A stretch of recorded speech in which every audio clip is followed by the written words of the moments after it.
Hey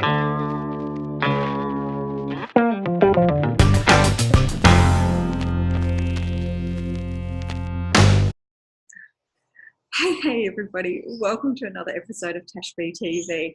I have an absolute doozy of an interview for you guys today. I'm very excited about it. Today I am speaking with Matt Hurle, who is the owner and founder of Brandcrush Marketing Activation Agency. Absolutely amazing. Look, I've got to say, when I saw the work that Brandcrush do, I've got to say, I totally got my geek on. I got so very, very excited about this. I love the work that Brandcrush does, putting sampling products in the hands of consumers, but in a really, really different and unique way. So our interview starts off with Matt and I just sort of having a bit of a catch up. He's filling me in on what is going on with Brandcrush, how it came about, and definitely what Brandcrush is about. We started working on Brandcrush about a year and a half ago I think it's a year and a half, in March of 2018. Yes. I met my now business partner as an ex-client of mine from Tribe. She spent the past 15 years as a marketing professional and was most recently a marketing manager for a health brand, and she would go and do these micro activations in gyms and yoga studios, trying to connect people in the relevant environment with that product. It was just almost impossible to scale that approach by ringing the individual studios, trying to make sure there was no conflict, trying to arrange suitable times, and then actually having to staff it and go down there and execute it. Yes. And so we caught up. I stepped away from the day-to-day at Tribe at the end of 2018, and we caught up, and she was sharing this feedback with me, and I, during my tenure at Tribe had worked with 5,000 or 6,000 brand managers and marketers that said that product trial was still the number one driver of long-term purchase behavior and brand loyalty. Yes, and so absolutely. that really resonated. And my now business partner Teresa had this concept of leveraging the reach that everyday businesses have within their environment. So if you think about yoga studios, daycare centers, hotels, gyms, cafes, pretty much any traditional business that has physical reach or foot traffic has significant influence with consumers in the real world. And that environment is so trusted by their customers that, they can leverage that influence. So if you think about, you imagine you go into your local coffee shop, you meet your barista who you probably speak to every day. They say good morning. They say, here's your coffee. Oh, and check this out. You might like this. And it's a little, chocolate or protein bar or brand message, something that you're receiving from someone you trust in an environment that you trust, that's part of your daily routine, is, I think, the new holy grail. And especially if you can do it for, the same costs or cost equivalent to a Google click or a Facebook post or something like that. It definitely pays off. So we launched Brandcrush officially in end of October, start of November in 2018. So we haven't even quite hit 12 months yet. No, not since launch. Gosh, because I was about to say, have you hit 2 years yet? But then I thought, oh no, you been going a bit longer than that. So really, it's still really, really in infancy stage. It's super new. We launched it. We've been overwhelmed by the adoption from business owners around Australia. So there's now over 800 activation spaces listed on the platform, and really premium brands. Like we're blown away. Yesterday, the Intercontinental just signed up. There's Holiday Inns. There's Extend Bar. Studios. There's KX Pilates studios. Luna Park. These really iconic businesses that we would have never dreamed to be able to onboard this quickly. And they recognise a couple of things. Firstly, for them, it's about delighting their customers. It's such a competitive retail and business environment at the moment that any point of difference where a business can add some sort of value to customers in their environment, and especially with complementary brands, is an absolute no-brainer. Yes. And then if you look at the amount of rent that businesses are paying and their overheads, especially competing with online businesses, if they can earn another revenue stream with these collaborations, then that's like a no-brainer for them. Yes. And so with our platform, we kind of just bundled it up and made it really easy for them to earn money, provide the value add to customers, and have control. Yeah. So they can control which brands they do and don't work with. And then from the brand perspective, you know, traditionally they might have done some sort of activation or sampling or product placement, or experiential type thing at Federation Square or Martin Place, or even a train station, where you're hitting a really general audience and you've got no idea. They get on the train and where are they going? Where could you measure sales uplift? Who are they demographically? You know, it's too broad. And so if you can hit people in environments in a more targeted, predictable and geographically relevant way, it means you can get a little bit closer to the ROX. We call it ROX, return on experiential. Yes. And with measurement, obviously, you know, you can test and learn, and sampling's been around forever. You know, this is sampling and experiential is $100 billion industry globally. It's growing. It's twice as big as the influencer industry. But it's hard. And so it's hard because brands, they traditionally can't measure it. You know, they might do one of those traditional activations and you might get some earned media if you get some PR off the back of a pop-up in Martin Place or something like that. But realistically, we have built a tool that gives them the possibility of doing an activation and connecting with consumers in the physical world within, you know, 1 to 2 kilometers of where they're physically retailing. Yeah. And I can only hope that over time we build out those dashboards to make that measurement analysis just seamless. And that would be the nirvana, and that's where we're all shooting to. But yeah, so in a nutshell, Brandcrush is here to connect brands with consumers in the real world through a network of trusted businesses. And you know, early days, but Look, I've got to say, when I saw this was what you were doing, it just blew my mind, because first of all, I'm sort of sitting there going, that makes so much sense. Why has nobody done that before? But gosh, that just makes so much sense. I pretty much just jumped out of my chair and I'm like, damn, I don't work with brands anymore, because that is exactly, you know, doing trials, doing sampling. It really is a really tough gig to try to manage and organize, coordinate. You know, that's a big thing in itself. But you're right there, just the measurement of it. So for me to be able to turn around and say, hey, do you know what? I want to do it specifically in this area, or, you know, this is a natural alignment to work with this type of business. It's almost the 1 + 1 = 5. Yes. But not only there's the measurement, there's the economies of scale with staffing. So some of our activation hosts allow their staff to execute on behalf of the brand. Some of them do let the brands come in and do their normal execution, but being able to leverage the staff is another massive pain point that we've sort of eradicated. And, you know, it's not surprising. Like, we've had brands like Mondelez and Ferrero and Bondi Sands and CoverGirl, like major companies that, you know, in my past would have taken years to bring on board, and they've jumped at it. Yes, absolutely. To get brands like that on board so quickly, it's just amazing. But I think with the product that you've got, though, I mean, like we're talking about, it really makes sense. But then from the other end too, you being able to go back and put incremental revenue back into a small business, such as a childcare centre or a coffee shop, that, you know, you know, to get incremental revenue is a massive thing. It's just such a win-win. It's almost like, you know, the Tinder for brands, isn't it? A little bit like that.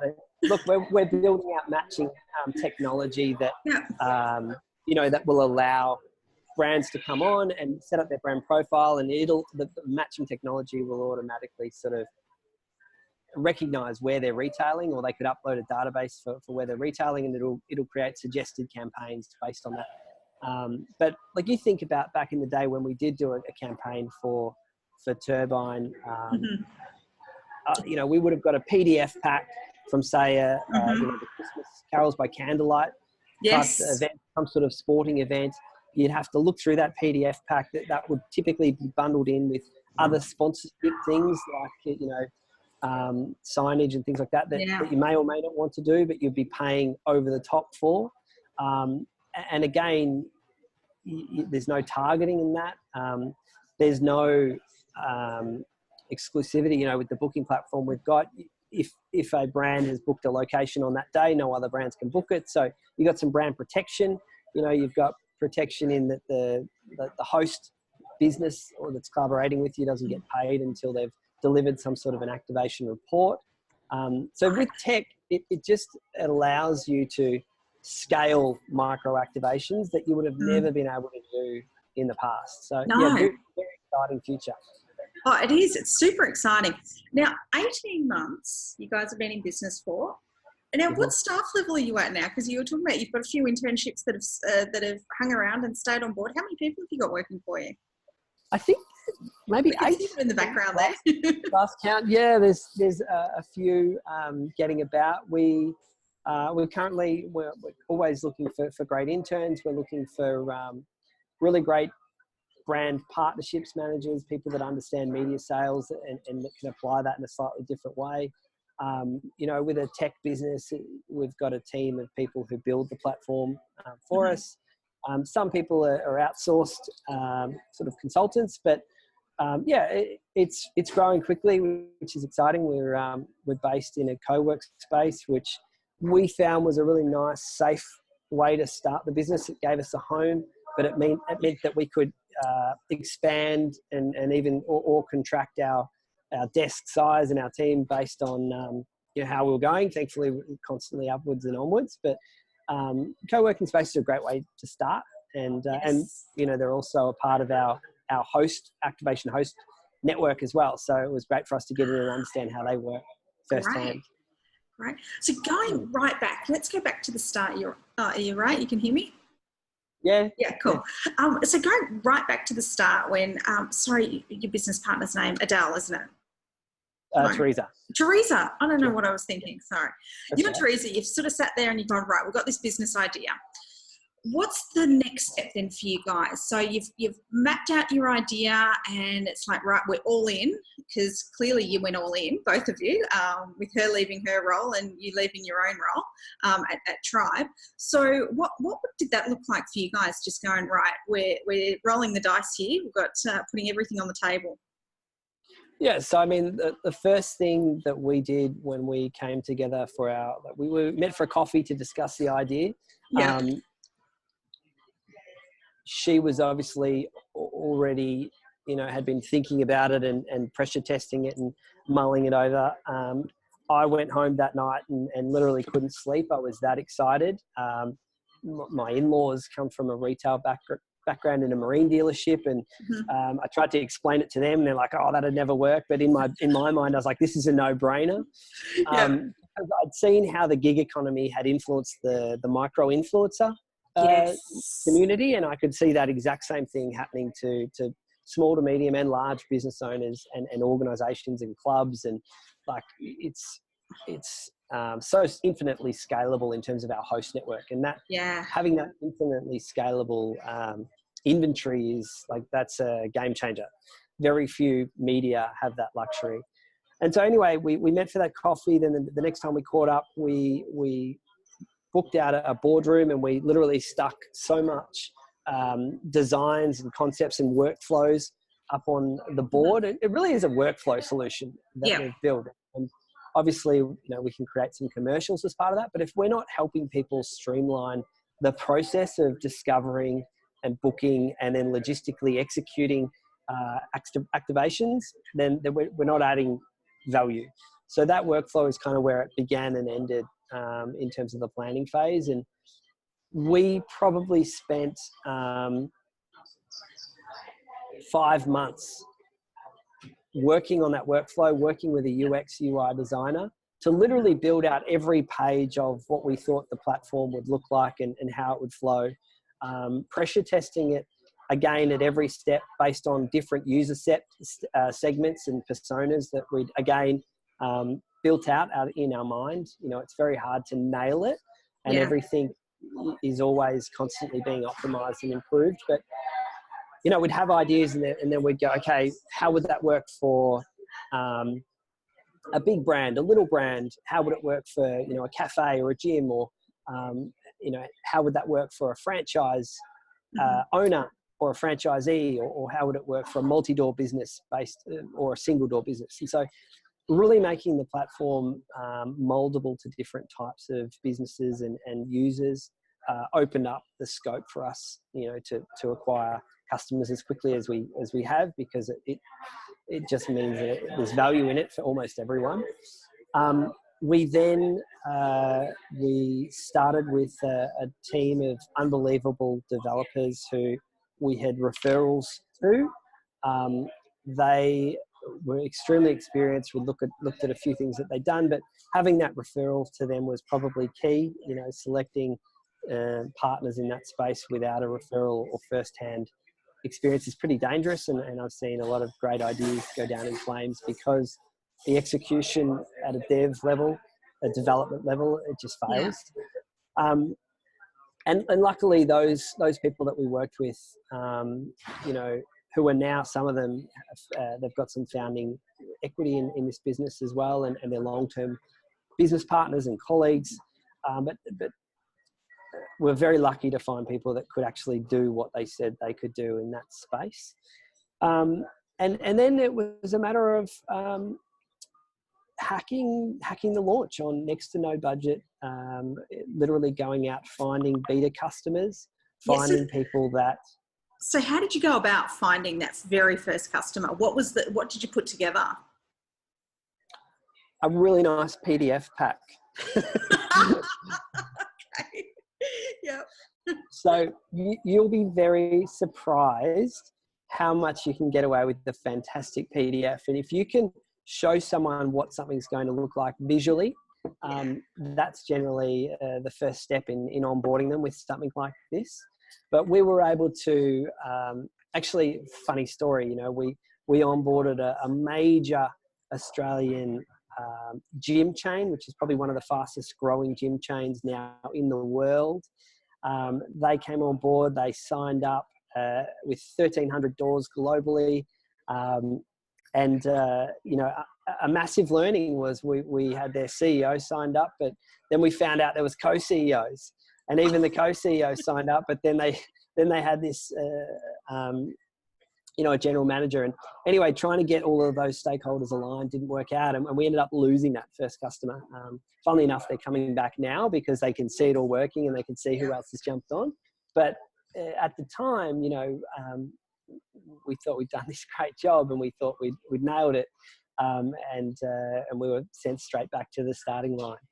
And then, you know, from a brand perspective, it was a matter of going out there and explaining to them the solution, and then also selling the inventory that we had got at the time. So whether that was, we started in health, wellness, and lifestyle destinations, because of the volume of locations around Australia. So gyms, yoga studios, Pilates studios, and cafes. All of those types of businesses have huge foot traffic as well, and our pricing kind of works on a reach basis, or it all ties back to reach. And so we started with businesses that a lot of the times the owners of the business worked in the business, so we could get to those decision makers really quickly, starting with independents, and then we worked our way to chains and multi-doors and then bigger franchises. And then what happens once you sort of win an industry or a category, you know, let's call it health and wellness, or even just gyms, people in that industry talk, they move businesses or they move jobs. And then it starts to become viral, and then you get the snowball moving. And once you've got it moving in a vertical, in a city, then it becomes a little bit self-propelling. And that's what we're just starting to see now, which is super exciting. Yeah. So when you walked into that first store to get them on board, to say, hey, we've got this idea, we're looking at finding businesses who want to host brands. What was the reception like from, you know, that first wellness centre that you walked into? Most of the time it was, what do you mean? Look, and we're still learning and trying to understand the best way to succinctly explain to people what we do. But, you know, often I think if we talk about surprising and delighting customers and then earning extra money along the way, we've tested different ways of communicating. Surprisingly, for some businesses, the revenue side of it is not appealing at all. They couldn't care about the revenue. It's about making sure their customers are absolutely looked after and loved and you know, obviously retained. And if they can achieve that, then some of them, you know, the money's just a bonus. Then there's obviously others where,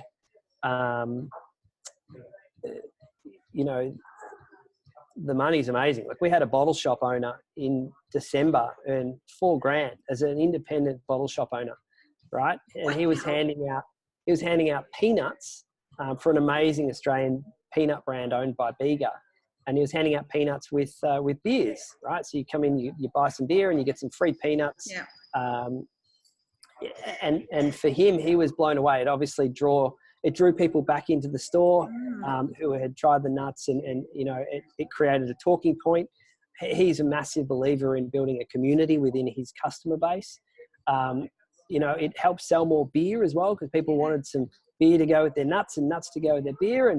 And then the volume of people that he gets through his bottle shop is so big that over the couple of weeks in December, he made $4,000. So just it's giving away not, peanuts. yeah, Literally giving away peanuts. And what I love about that too then is for the brand, so for Bega with their peanuts there, that they've actually turned around and done a trial in a space where they might not have ordinarily have gone into look for a customer base, and they've gone, well, hell, right, this guy was doing a great job because he was giving away the peanuts with the beers, but hey, what would it look like now if we actually, you know, if you came on board as a customer and we stocked you with our product? And he's already going, well, hey, it's an easy sale. And that's exactly what happened. Exactly. Yeah. So he became a stockist for that brand, and you know, that's the nirvana. If we're connecting brands with retailers and there's a great fit, then that obviously is going to happen, as well as all the other benefits of the product trial and you know, basically being able to reach people in that engaging environment. But yeah, so to go back to your question about how we did it, you know, we'd walk in, you know, hi, I'm Matt from Brandcrush. Yeah. We've got this platform that could really help you, or something like that. And then basically they go, what do you mean? That they look at the computer and it all looks pretty good. Yes. And a lot of the time when they can see their competitors that are already listed on there, that gets them across the line. FOMO is still a big thing in the world. Of course. And then you've always got the early adopters, and then the slower movers, the slower movers, and then the last to market. So getting those early adopters, you know, is something that we're extremely grateful for. And you know, we had a massive barber chain sign up, Jimmy Rod's, actually out of Queensland. I think they're out of Queensland. They've got, you know, a number of barber studios. And again, for that same peanut brand, they were targeting millennial males. And we're like, well, why not hit them in barber studios? And so you ended up having barbers posting on their social media, you know, hey guys, come down and get a haircut and get some free nuts. So you get that amplification opportunity as well, which we're just starting to explore now. Oh, it's fantastic. It really is. Look, like I keep saying to you, it makes so much sense, and I can't believe it's taken so long for somebody to do it. But I think that probably one of the big things that you've been talking about too is that it's not just the connecting the brands with the distribution channel or the sampling channel. It's also the tech that you've built in the background. That's really is what's making this work for you, isn't it? Because I mean, you could be going in with an Excel spreadsheet as a startup, but you've really invested in that tech to make this. Yeah, the tech's the game changer. I mean, it allows us to scale the onboarding process. It's a self-serve platform for both brands and hosts, and that means we can drive onboarding and acquisition of customers on both sides of our marketplace through paid digital, you know, and events and word of mouth referrals and, you know, token referrals and things like that. But for the users in the platform, it means that on the host side, they can edit and adjust and tweak their pricing. They can edit their reach figures. They can do block out dates. They can manage which brands they do and don't collaborate with.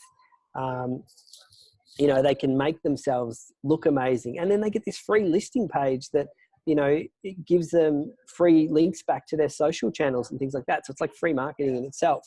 And then on the brand side, you get this workflow that lets them understand where they've got to ship to in a really easy downloadable CSV spreadsheet. It shows them the workflows of when the product has arrived. It shows them when they're activating, and then if a host is executing for the brand, then they get all of this reporting as well. So the tech's key, and it's very early days, but I think it's also one of those things that if you didn't go all in and have a proper crack, then someone else would. Mm-hmm. And this is really a winner takes most type of an industry and type of a play. And so you got to go all in and have a crack. Absolutely. Yeah, I think you're right. In an industry like this, if you don't go all in, then, you're MySpace basically, aren't you? Who? Yeah, exactly. And, the other thing with the tech is you can very easily prove it in one region and then move it to another region. So for us, Australia is really only the beginning. We've got our eyes set on the globe. Yeah. We're building out our resources to be able to do that at the moment. And we hope to be in a second market, sometime next year. So that's massive already. Yeah. Well, it's we've proven it that it solves a problem on all sides of the market. We've proven that it's scalable. We know that the US market, for example, is highly fragmented and has some of these same challenges. And we know that marketers in the US, adopt faster technology as well. So, it makes total sense for us to be, thinking big like that and shooting for the stars. Oh, absolutely, as you should. So talk to me about then, so with the hosts, with the activation specialists, so do you give them some training and say, hey, this is the expectation that we have of what you're going to do with these brands? So what's the story around that? It's a really good question, and it's interesting because what we probably didn't put enough weight on when we were starting is that these activation hosts, we call them, they're businesses, but they're also brands in their own right, and they're very, very concerned and controlled about what they do and how they do it, making sure that they're maximizing that customer experience. And so a lot of them have a really great understanding of how they would want to be activated if it was themselves, which is great. Yes. But our platform also does have the workflow solution for a brand to be able to brief those locations. So an activation description, which is a clear, detailed summary of what they actually want them to do. It might be like, we'd like you to physically hand this out at the end of each class and display a strut card on your countertop. And then the booking process sets the start and end date and the volume of units and things like that. So it's something that, and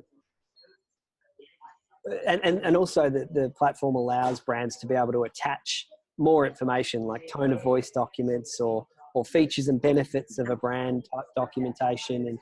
And our workflow also allows activation hosts to invite users at local levels into the platform so that they've got really granular exposure across a group. So if you've got a gym chain that's got hundreds of doors around the country, you can have the local area or the local manager at each gym actually logging into the platform, looking at that documentation.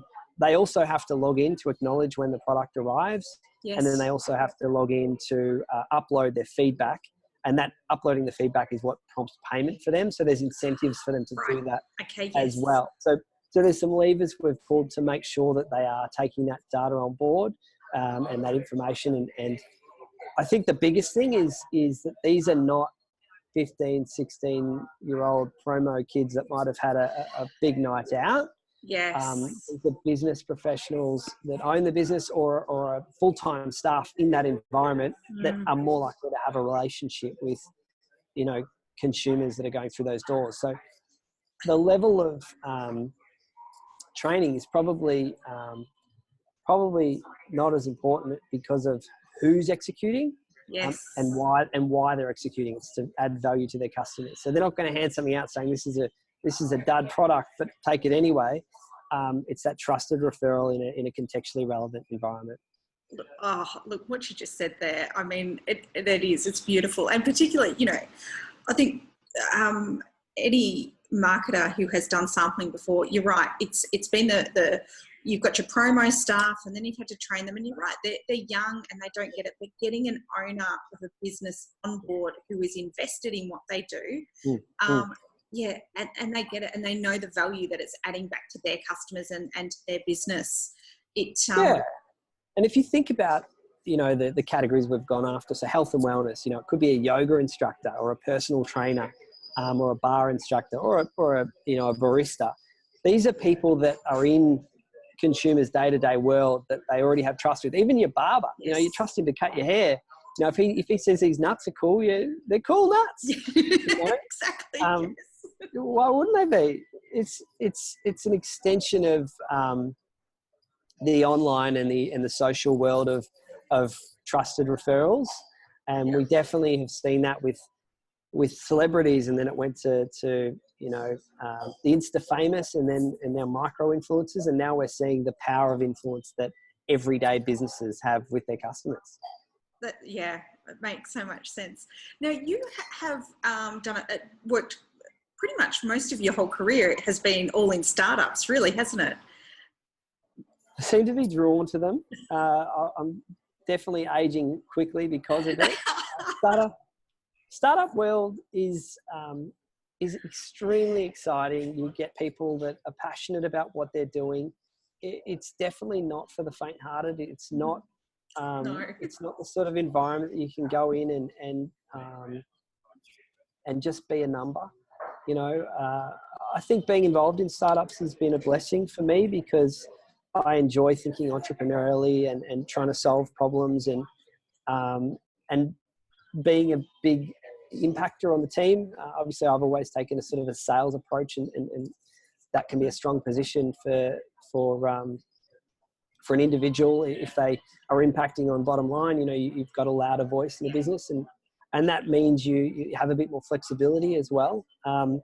But yeah, sometimes in startup life when you don't know if you're going to get a paycheck or not, or you've got to skip a paycheck to pay staff or whatever else it might be, that's tough. But the idea is that there's bigger rewards at the end of the day that make that worthwhile. So having been involved pretty much your whole career in startups, what was probably one of the things that has surprised you with starting Brandcrush? It's a really good question. I was involved with Bike Exchange, as I mentioned, and that was an amazing Australian startup that has evolved from one vertical, in bikes, to then they went into the children's industry, outdoor industry. And I started there when there was about 4 or 5 staff. Went through the journey with them and had been able to, experience winning Telstra Business of the Year in 2013. And then went into Tribe. Again, huge success, rapid growth. We won Umbrella Tech Startup of the Year, and so exposed to success in both of those instances. But in both of those instances, I was less exposed to the capitalization of the business and the liquidity of the business. Okay, yeah. And so being involved in Brandcrush has probably introduced me to that side of it a lot more and given me exposure to investors and how they think, what influences their decision making, but also how important the fundamentals of cash flow is. And for me, I probably was, I was a bit younger in my career in those other 2 examples, but I'm surprised by how I was so oblivious to probably in both those examples how close to the wire we were running at the time. And now it's something I'm conscious of, and it's put us in really good stead and in a really stable position with this business to make sure that we are managing money extremely tightly. Yeah. So you think that's probably one of the key learnings is make sure that you know where your dollars are at right across the board. Yeah, definitely. And look, my business partner here at here at Brandcrush is she works in the CEO function, so she kind of heads up the cash flow modeling and things like that. Yep. We're both across it on a daily basis, but having modeling for different scenarios, having modeling for different sales outcomes, having modeling that's expense-based modeling only. You know, if you don't make a sale, what does it look like? You know, or having modeling that if it's all going well, what does that look like, and what other things could you potentially do to speed up growth? Yeah.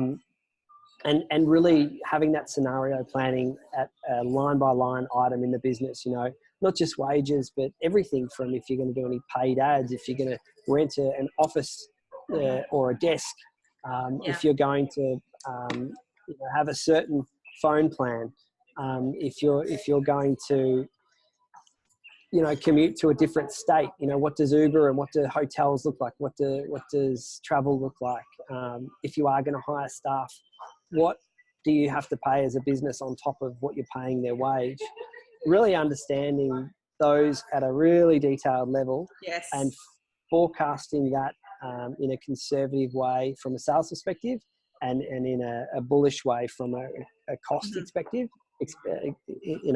perspective, should put you in good stead to make sure that you don't end up high and dry. Because, especially in a tech startup world where it'll take some time to get to a point of profitability in this market and in each market as we grow. Cash flow is like air. If you run out of that, you're done. It's game over. Yeah, absolutely. I think it's a really valid point because it's amazing. I've got to say amazing throughout my career too, the amount of businesses that I've worked with or products that I've worked with that it's like, have you actually done the numbers on this? Do you realize that, that's great. You're doing a promo and you're getting really great exposure for that, but do you realize you're actually costing the expense of the product to do that promo? That so many people just don't look at the numbers, and it's so key. Yeah, it's definitely something that, for me, my skill set was in the people side and building business, opening doors and things like that. And the numbers side was an area for me that needed strengthening.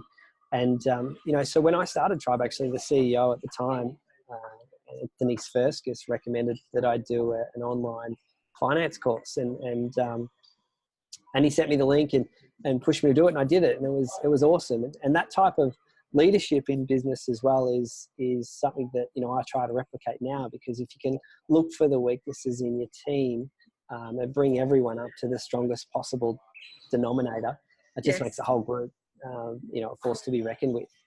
Oh, absolutely. Yeah, very, very much so. Invest in your team. That's it. Absolutely. So, Brandcrush, 5 years from now, where are we? Okay, so 5 years from now, I'll be on a beach. No, no, I only say that because we've only done our forecasting across 4 years. Right, okay. But basically, 4 years from now, we aim to be in 3 markets. We aim to build this thing into a global business. I probably can't tell you but I won't tell you the exact numbers of where we think this thing can be. But the opportunity for this to be a $500 million business is very real, and the opportunity to impact thousands and thousands of businesses and business owners around the globe in supporting SMEs around the globe is extremely realistic. So time will tell, I guess. Yeah. So then now we've just looked forward. Looking backwards, 18 months ago when you sat down and had that coffee with Teresa, did you think you'd be where you're at right now? No, no way known. So, when I stepped away from Tribe, the startups are so intense and you jump on the treadmill and you run as fast as you can. And if you do that for 2 or 3 years, it's tiring and exhausting. So, I stepped out of an environment like that. And I was like, oh God, I'm never doing another startup. I'm exhausted. And Matt, you'll be doing startups all your life. I don't think you could stay away. And then 3 months after that, all of a sudden, I'd done some consulting, and then all of a sudden I'm involved in another startup. And it is something that I'd said I'd never do again. But when you feel passionately about something, you've just got to go for it.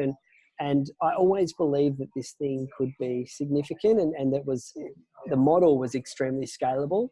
The risk is just in the execution, and we're taking every step that we can to mitigate that risk and make sure that we do consistently grow. And a lot of that is about building great people around us, and we've been really fortunate, I must say, to build an amazing advisory team.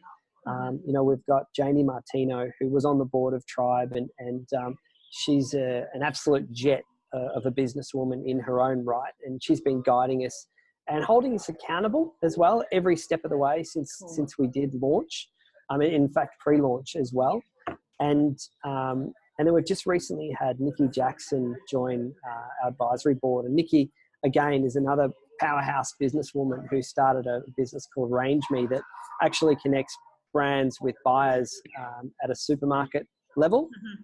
And she's the CEO of that business based over in San Francisco, and someone like that has been amazing, and her husband, I must say, Daryl, have been amazingly influential in helping us connect within the right investment communities, showing us how investors think, and then from a business strategy perspective, they're allowing us to scale quicker because we're avoiding some of the potholes that we could have fallen into. Yeah.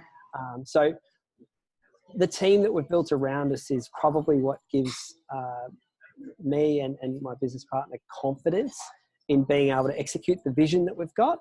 And it's just a matter of getting in there and doing the work. Yeah, that's it. Get in, do the work. Yeah. But then you're right too, surrounding yourself with the right people. So how did you go about, finding the right people to mentor and to advise you? Yeah, so Janie, obviously, I had that relationship with at Tribe. Again, she was on the board and had been a great mentor and advisor there. And she originally started a PR agency, and so this kind of fit right into her wheelhouse. And we caught up and talked about this at a time when she was saying no to almost everything, and she said yes to being involved in this. Because, we obviously had proven track record with my experience. She met my co-founder, Teresa, and they got along like a house on fire. And then she saw the scope of opportunity in this industry and with the tech that we were building. Nikki was a bit of a different story. We literally spammed her with LinkedIn outreach messages, and it ended up being another ex-boss / investor that reconnected us, and she gave us the opportunity to meet with her. And then once she heard what we're actually doing, she was all in, which is great. Fantastic. It's very exciting times. I'm so excited for you. Like I said, when I saw what you were doing, it just, it makes so much sense. And I love connecting big brands with small business and getting them to work together. It's, for me as a marketer, as a salesperson, it's a no-brainer. And to think that you're producing that in such an amazing way, I think it's grassroots is definitely something that has come full circle. Consumers today are very different to the consumers of the past. If you look at the way personalization has been adapted in different areas of marketing, you think about Coke doing their big campaign with names on the bottle, and Nutella copied it, and yes, a few other brands followed suit. So packaging is really leveraging technology to create that personalization. The attention span of consumers is declining. People are naturally blocking out digital ads and being able to resonate with consumers in this day and age is getting harder and harder. So, to try and create some sort of scalable, authentic approach is a really interesting thing. For me, I've been involved in traditional radio sales. I've been involved in digital advertising and EDM advertising, pre-programmatic. And I've seen the power that both of those had in their day. But I think, as time goes on, brands are going to need to evolve and test and learn with new opportunities. Yeah. Look, and I think what you're doing too is that you're taking big brands which really struggle to pivot into this small business space that is extremely adaptable and able to do new things. And clearly after 18 months, look at how it's working for you. It's fantastic. Yeah. Well, look, we're excited. We couldn't be happier. So yeah. So now, people want to find you if they have a brand that they're wanting to get out into the marketplace to get sampled, or if they want to become an activation host. Where can they find you? Everyone on either side of the marketplace can jump onto our platform at brandcrush.com. It's free for hosts to sign up, so any business owner around Australia and soon to be around the world could jump on there and set up their listing and put themselves out there to be open to brand collaborations. And brands can jump on there and explore that inventory. With the click of a button, they can book out their whole activation campaign. Fantastic. And social media, LinkedIn, Instagram, Facebook, Twitter, yes, all of them? All the handles. Probably the best bet is just Google Brandcrush, and we'll pop up at the top. Or you can reach out via me on LinkedIn, which is just LinkedIn/Matt Hurle, and I'm happy to speak to you and guide you through the process. Fantastic. Thank you so much. I really appreciate your time. Thanks, Tash. I appreciate catching up. Well done. Well, guys, wow. I told you it was going to be a great interview, didn't I? An absolute doozy. I'm really excited about it. I hope you enjoyed it. There were some really key things out there that I think you can take away, not just from the work that Brandcrush does and how it works with businesses of all sizes, really, but also to how Matt went about getting his business started, that, the process that they went through before they actually launched, mapping everything out, the detail that he goes into with looking at numbers, looking at everything from, best case scenario, worst case scenario, and making sure that he is across everything, and just how really, really important that is for his business. And also too, I love the simplicity as well about how he went out there and started. As he said too, the impact that a great creative can have on your business. Some really great tips there. Now, like always, I would love to know what you think. So please let me know in the comments below. Again, if you think that there is somebody who can benefit from the work that Matt's doing at Brandcrush, or even his story, please do share this along. And look, I really look forward to catching up with you next time. Go forth, continue to be amazing in your business. Bye.